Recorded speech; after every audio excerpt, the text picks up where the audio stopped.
karo kingken lir mengusawa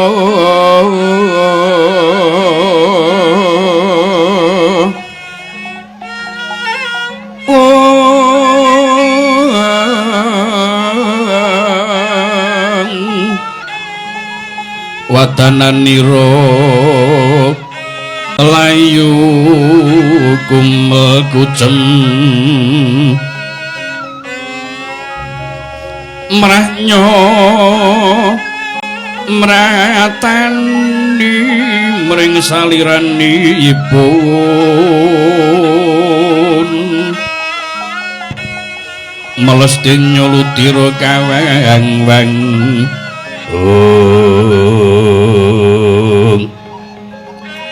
ngegono peng sumiren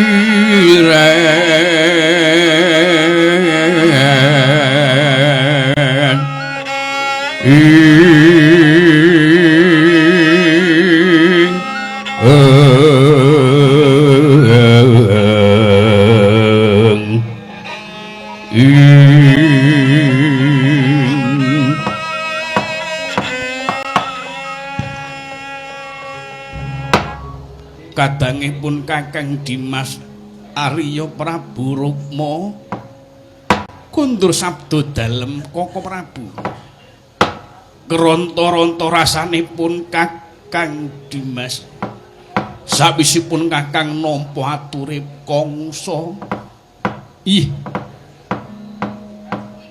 kula aturi ing wening penggalipun kula aturi sabar nalaripun Koko Prabu iya Yai lawung kepengin palakrama lah kok karo putraku dhewe si kendeng rekenali ya Sembadra mongko kuwi bocah durung akhir dewasa nggih sing angka loro bisa langgeng lan bisa nunake traing Narendra si Kangsa nyekel panguwasa kraton Sengkapura dadak nganggo tumbal ayam ireng mulus karo ayam putih mulus mangerti apa Rangga Wedine ih ingkang rayi mangertos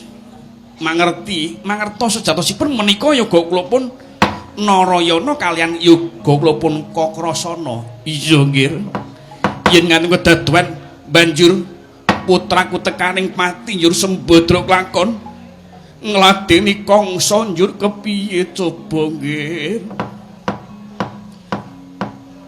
Koko Prabu kepiye Yai wong ngajeng ing ngrai sampun matur senajan menika yoganipun Koko Prabu namung tata lair kemawon amargi ngaken yen to ingkang ukir jiwa raganipun pun Kangsa menika Koko Prabu karana rikala semanten Prabu Gorawangsa anggenipun nggih bang dumateng Kakang Mbok Maerah menika wujudipun Koko Prabu iya pancen bener nggih batos-batosipun Kangsa menika badhe njungkeng kaibawanipun Koko Prabu lan numpes sedaya para yoga-yoga ingkang cumandha wonten ing kademangan Widara Kandhang Yai cumadung dawuh iya wis saiki mengkene wae Dimas jeneng para yayi metu njaba pinangkan ana apa sing dadi karepe Kangsa ujanen kamurkane aja nganti banjur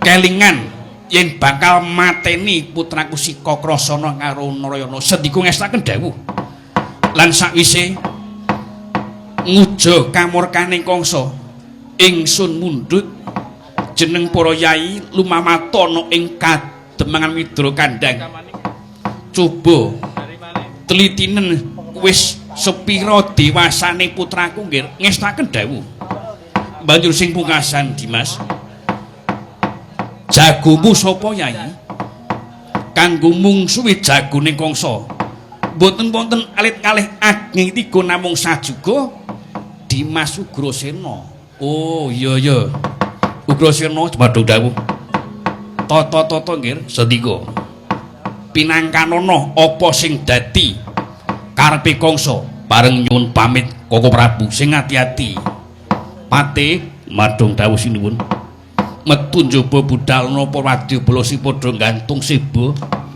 Jaga negara aja nganti ana dom sumeping banyu kang isine mung kepengin gawe rengkaning negara gedhe-gedhe gawe piteneng. Para kawula sing tanpa ngerti dodok seleng perkara ngestakaken bareng nyuwun pamit. Mranata para wadyabala Jaginegari sing ati-ati Patih Saragupita. Yayi, ingsun bakal kuntudaton. Sawise kuntudaton ingsun bakal manjing sanggar pamujan.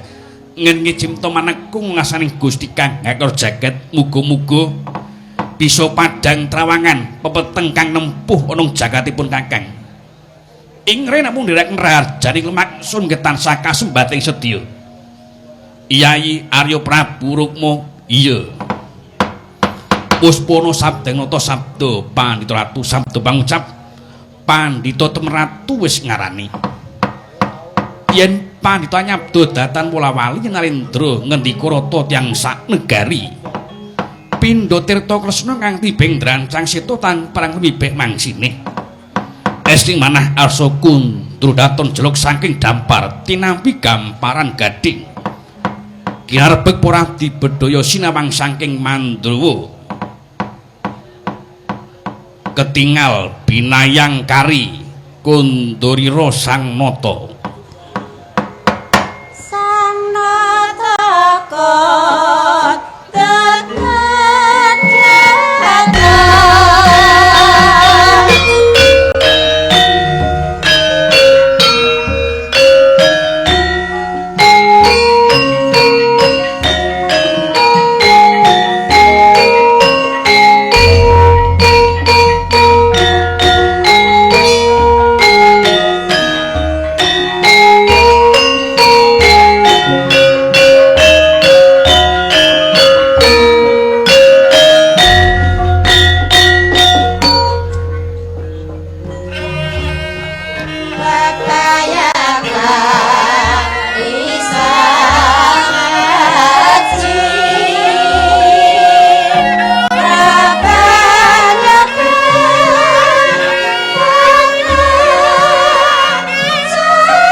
aja turu sore kaki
kene rondo maju kene aku tak kondo karo kowe ya Pak. Arep kondo apa karo aku Mak? Iki awake ditimbali sowan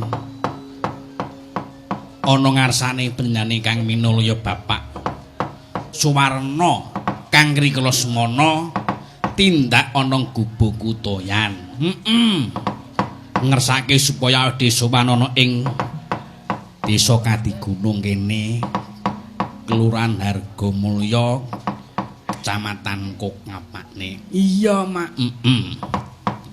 Bapak Suwarna sing nimbali awake dhewe. Iya.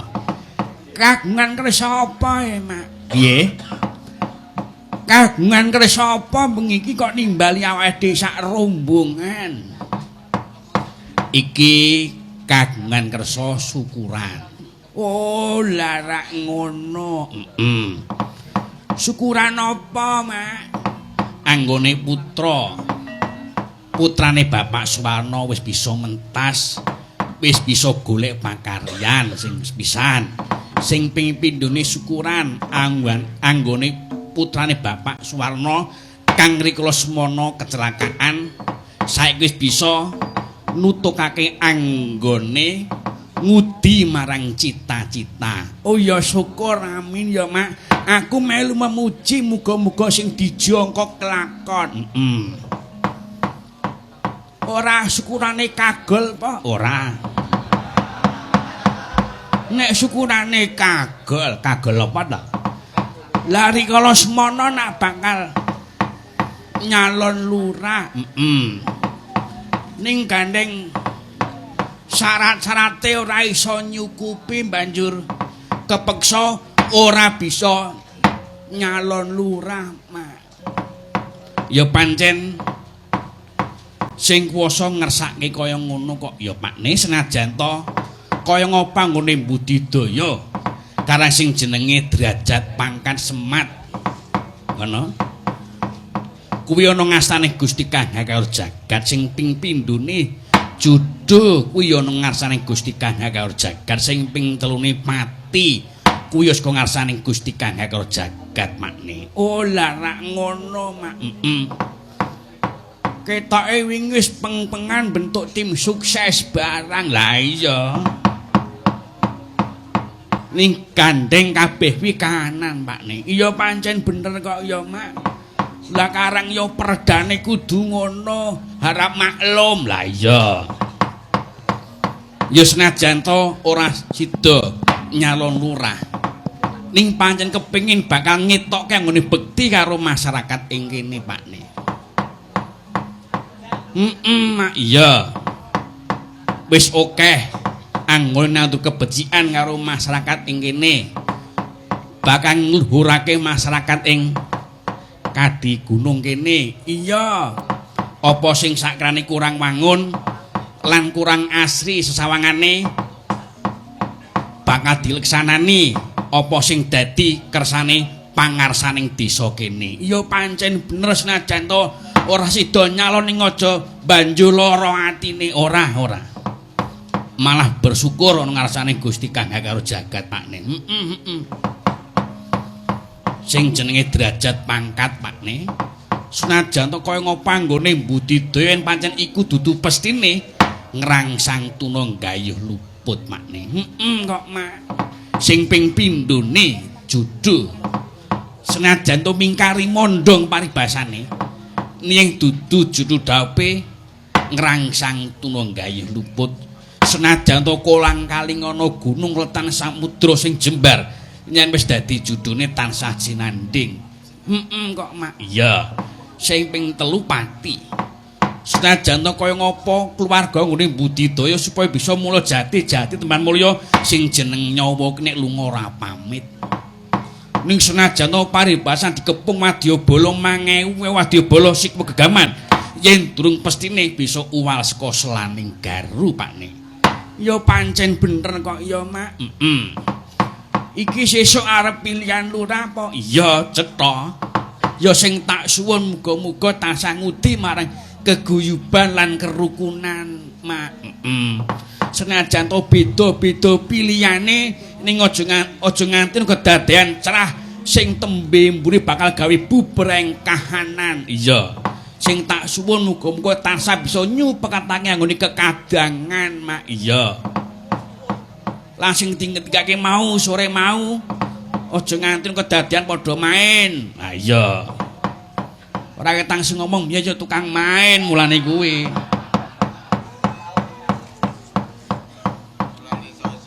Ping pindhone aja nganti kedadean mani politik. Iya. Ning kok angel ya. Angel. Arep dingendikake sore mau aja nganti kedadean main. Ayo do ndelik-ndelik luwih pinter sing main kok ya mulane kuwi. Terus dingendikake sore mau main kena ning aja nganti ketara. Ah padha wae. Mulane kuwi kudu resik. Lahir batine aja nganti kedadean mani politik arep kepiye wae tetep nganggo dhuwit edian ora nganggo ki. Iya. Mangsane jaman saiki. Lah iya. Lah kok lurah RT wae nganggo dhuwit kok. Mulane kuwi, Pakne, mulane kuwi. Sing tak suwun ya ngono kuwi.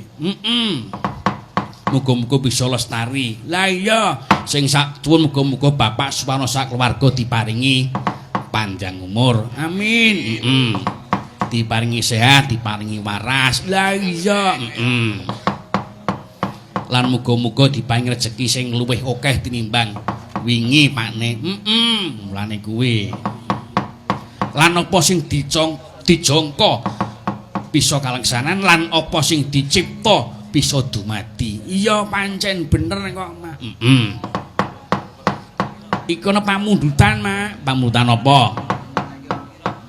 Pamundutan lagu Pepeling. Oh iya, sing ngersake sapa? Iki saka Bu Warni, calon kepala desa nomor 1. Oh iya. untuk para sinoman. Lah iya. Ya dipinangkani, Mak. Ya. Iki ya ngersake pepiling meneh iki. Saka Bapak Sujarwo calon nomor 3. Oh. Sing nomor 2 kok ora ana iki. Wong kudune 3 kok ming 2. Ah ya engko sik kok ya iki. Daturke pepilinge, Pak.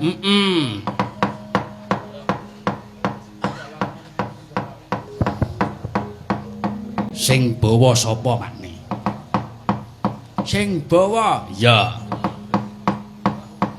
Sing bawa sing gambang. Oh ya.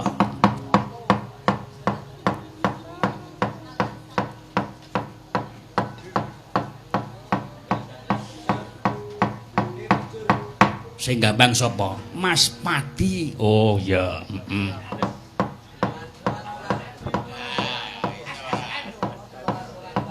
Wis senajan to miyaga ning sarjana seni. Oh. Oh ya syukur nek sarjana. Saiki mulang. Oh dadi guru, guru SLB. Oh.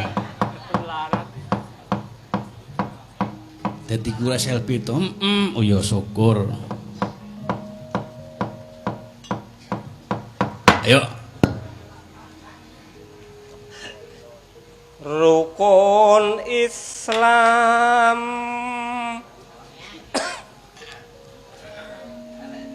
kang 5 puniki Sarjana seni lho, Mak. Ah iya. Padhake apa kok? rasa digedhek-gedhekke. Gedhe-gedheke piye? Katindakna mring para sesama Gambang ya apik, gender ya apik. Engko sik tak omong aku.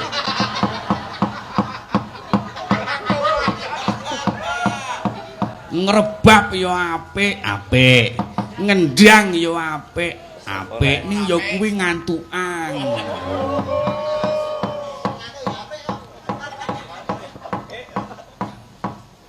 Wis tau ngrebab ro ngantuk disenggrengi bathuke. Terus ki. Aja padha ditinggalke.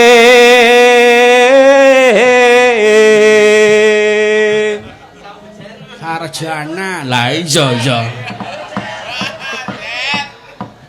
Rukun 5 puniku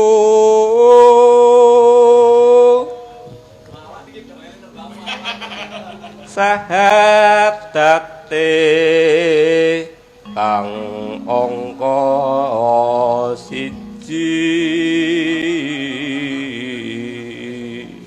Wah, jan suarane iso gandem. Kang angka 2 salat dene kang telu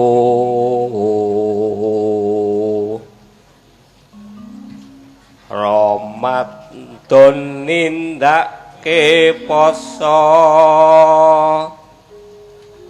papat zakat ping 5 ibadah haji rukun Islam sampurna.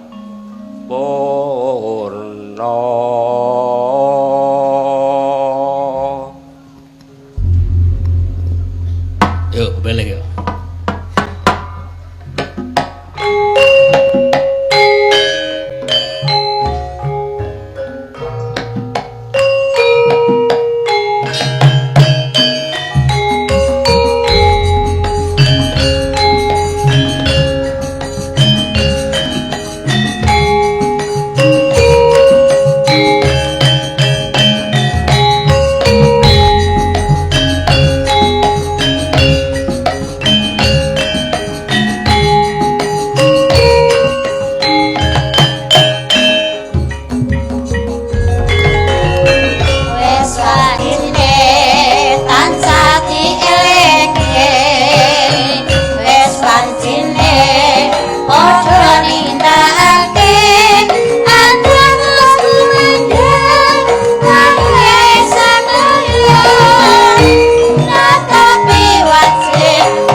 pepeling wis daturke Pakne.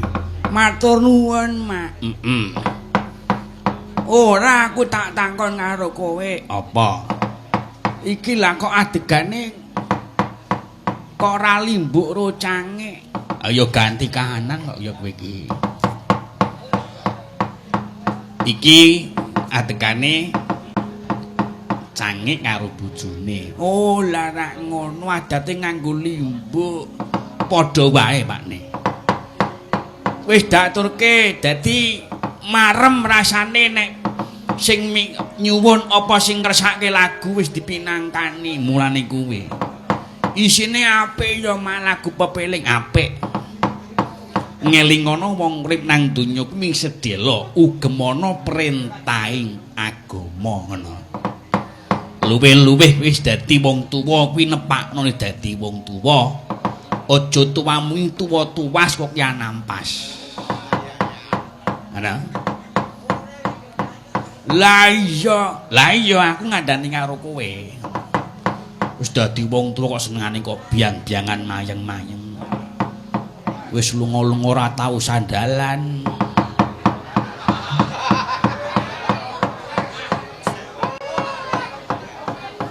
Sapa? Lah ya kowe-kowe.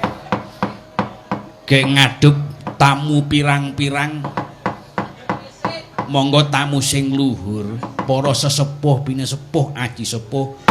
Lah kok mi ngompleh bae.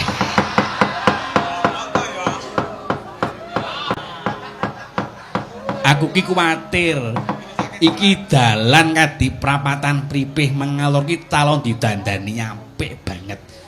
Nek kowe ora tau sandalan njur liwat dalan kaya kono kuwi ora ngrusak-ngrusakke dalan kowe.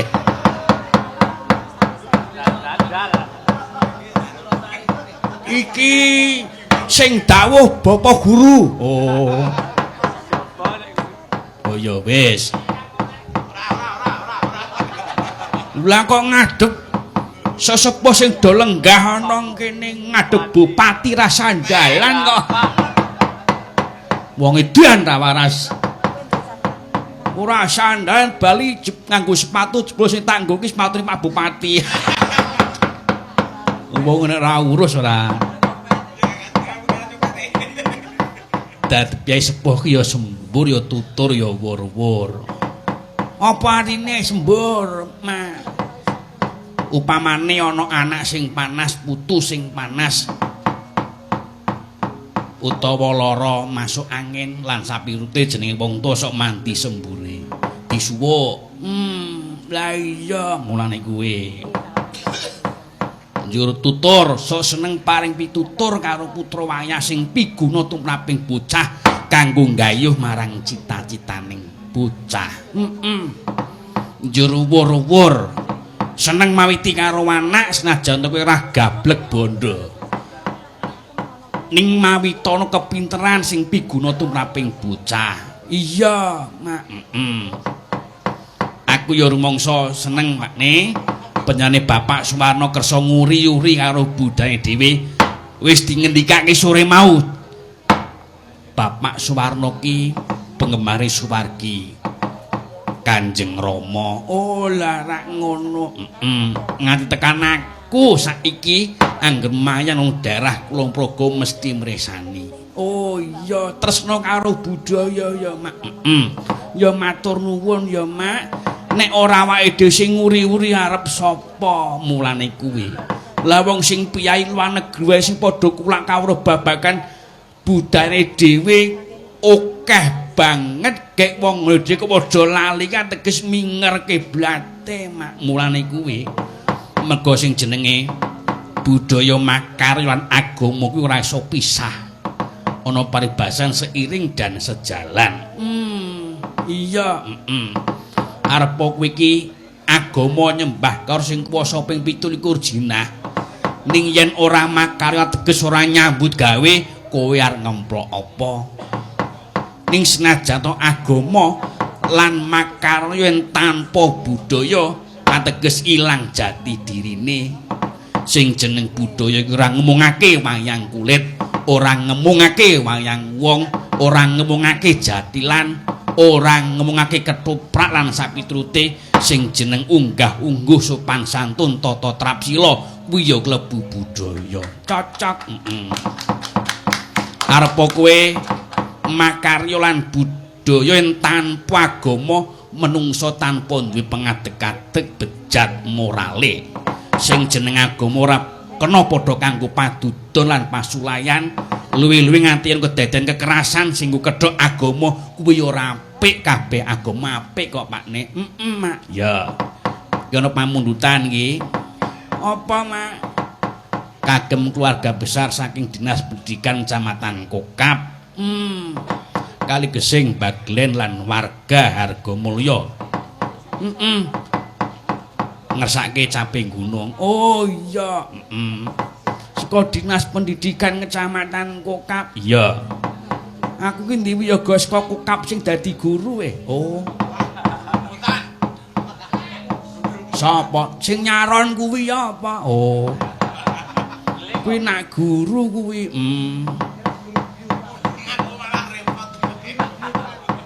Ya kuwi angger muni ora pre terus bengi melu aku.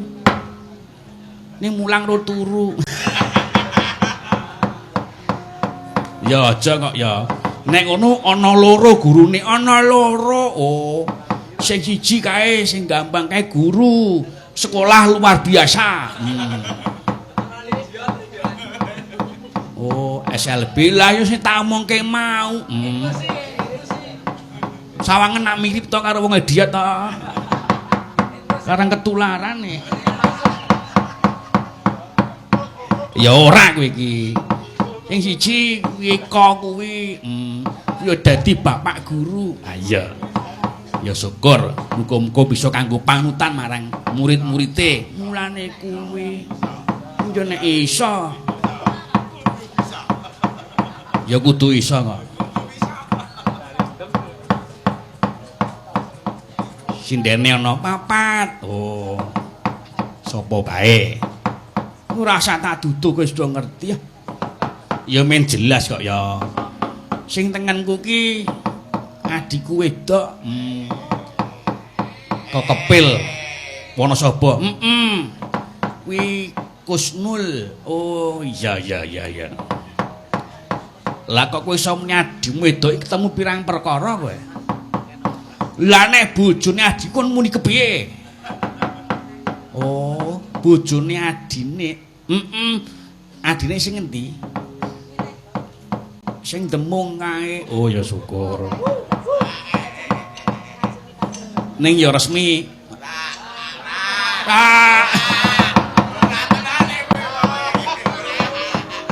Wis resmi kok ora yo. Aja dolanan wong wedok ora apik.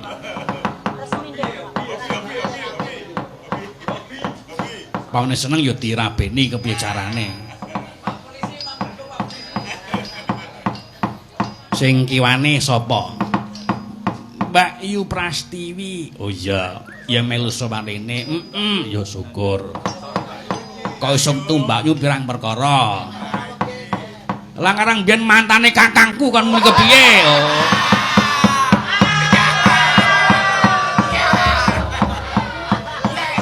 Kakangne sapa? Lah ya komplit.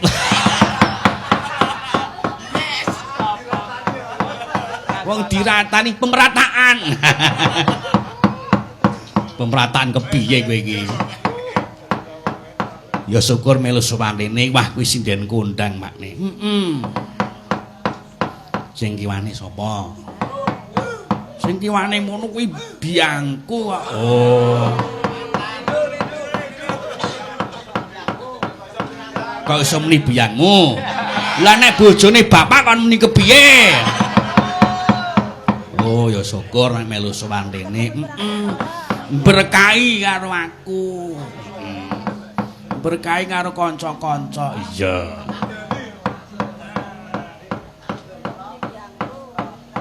Ning kiwane sapa? Ning kiwane? Kuwi Mbak Surtina. Mbak Christian Mardalena Surtina Musiko. Ha kok arak-arakan jenenge? Kok iso muni Mbak tergantung pirang perkara kowe. Wong sak orane piye sepuh kuwi matur ya muni Bu, apa budhe, apa bulik. Lah nek bojone tak sebut Mas kon muni kepiye? Bojone sapa? Sing lentem.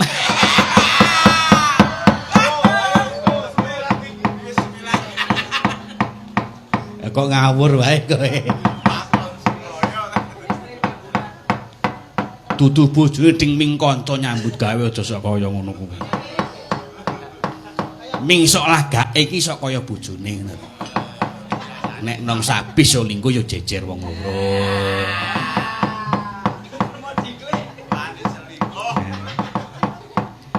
Wingi nang Wonosobo bubar mayang terus do ngaso nang mburi kelir wong rong dirul bengi to.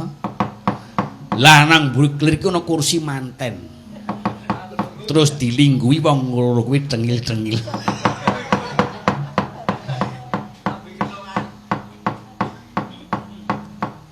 Iya, Caping gunung ya, Mak. Heeh. Dijenglengke, Pak. Lah iya, oh iya.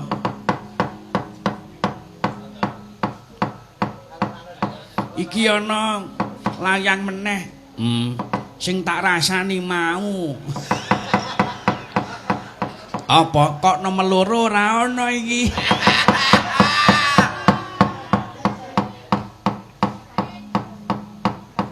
Yuk wis maringi layang.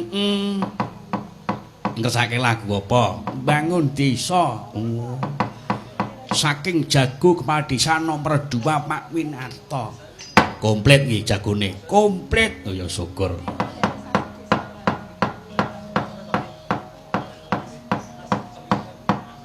Iki ya dirawi kepala desa iki. Oh. Kok ngendi? Pak Lurah Guyangan. Mbok kon munggah panggung kene ora nang jaba kono kok. Daturi munggah panggung ya engko sik. Kok tekan kene ya. Ya menganyawangi Prastiwi kuwi kok.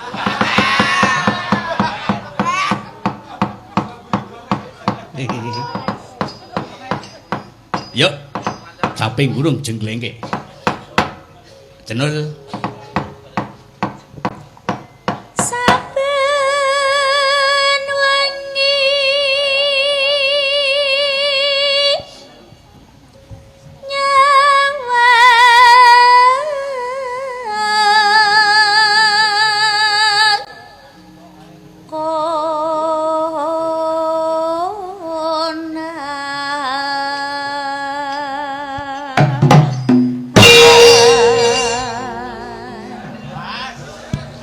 Menculat pilane.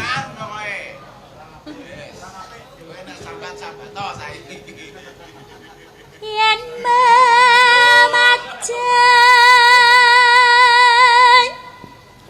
hambung karo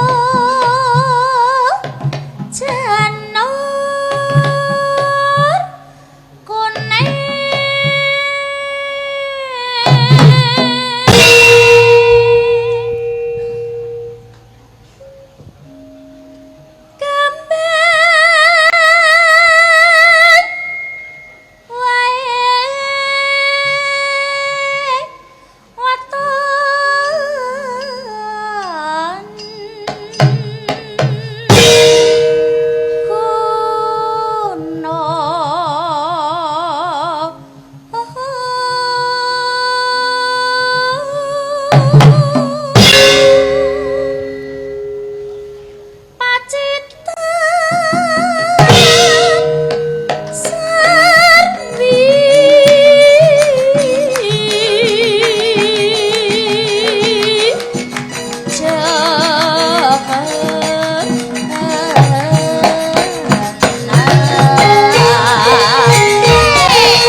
Parikane.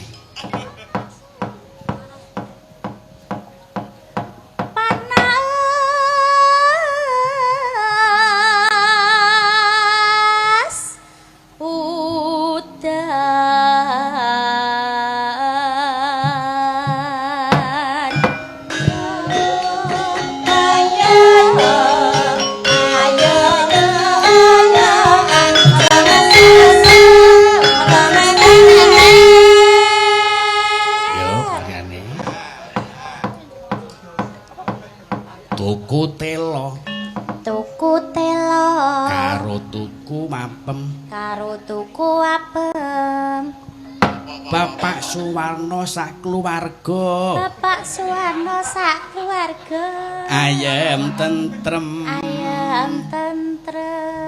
suwe saiki yo tuku piring ning kutha Wates terus mlebune garing barang metu kok teles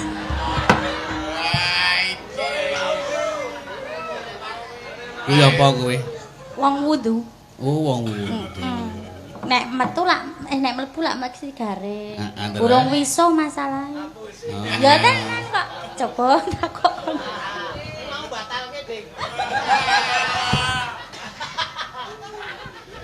tuku babon karo tuku lombok nek keseron malah bengok apa kuwi ayo apa to apa Bu kuwi wong pijet kuwi oh wong pijet to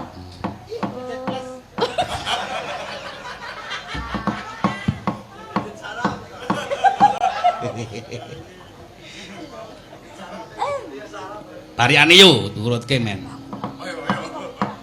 yo Prastiwi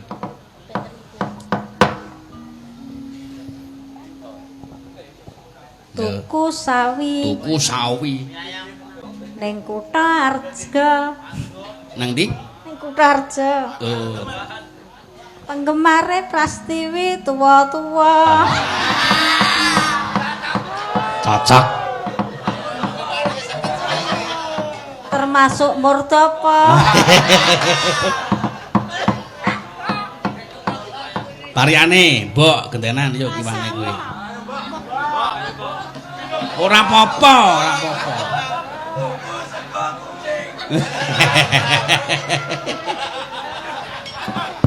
yo parian bareng kok ora meneng wae kok yo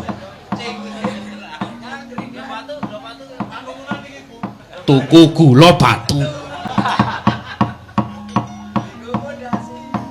karo nyangking penguripan ayo Pak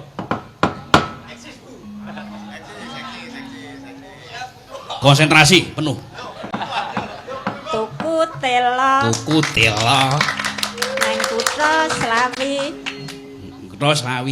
Bapak Suwarno sugih rejeki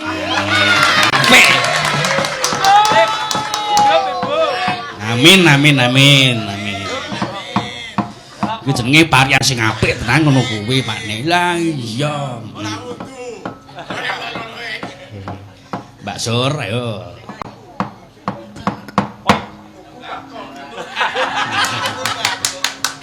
tuku bagong nang banyu rata tuku kasur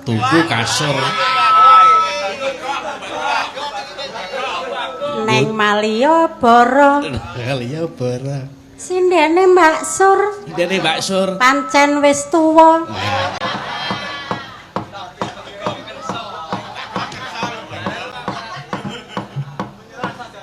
tuku kasur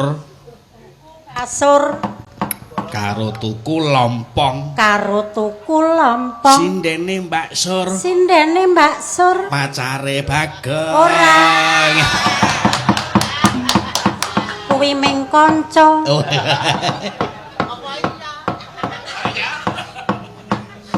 Terus ki panas udan panas aling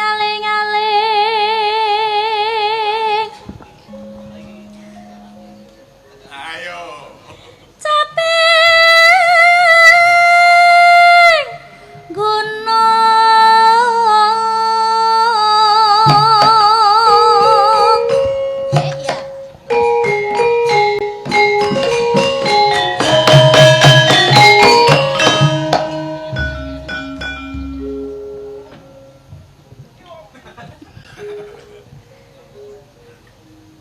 nadyan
Dangdute Mas.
Iki sing pungkasan kowe Pakne.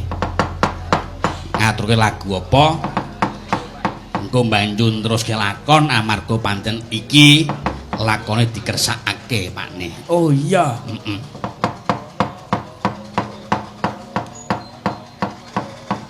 Pamundhutane saka calon kepala desa sing nomor 2. Bapak Winarto. Apa? Ngersake lagu mbangun desa. Bangun desa. Aku tak taren karo kanca-kanca sik piye. Nek pancen ora iso genti sing apik, sing kira-kira timbang karo lagu mbangun desa. Oh iya. Diganti sing apik. Sing baku ora geguyuban lan kerukunan to, Mak. Persatuan dan kesatuan. Monggo tansah diudi. Lah iya, lagune njur apa? Gugur gunung. Oh iya.